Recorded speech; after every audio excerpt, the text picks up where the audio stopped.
ஆசை தீர பேச வேண்டும் வரவா வரவா நாலு பேருக்கு ஓசை கேட்கும் மெதுவா மெதுவா ஆசை தீர பேச வேண்டும் வரவா வரவா நாலு பேருக்கு ஓசை கேட்கும் மெதுவா மெதுவா பெண்மையெங்கும் நீ தொடர்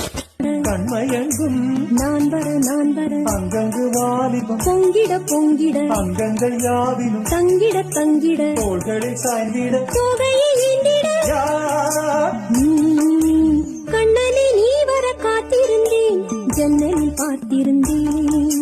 கண்விழி தாமரை கூட்டிருந்தேன் என்னுடன் வேர்த்திருந்தேன் ஒவ்வொரு ராத்திரி வேளையிலும் மன்னவன் ஞாபகமே கற்பனை மேடையில் கண்டிருந்தேன் மன்மத நாடகமே அந்திப்பகல்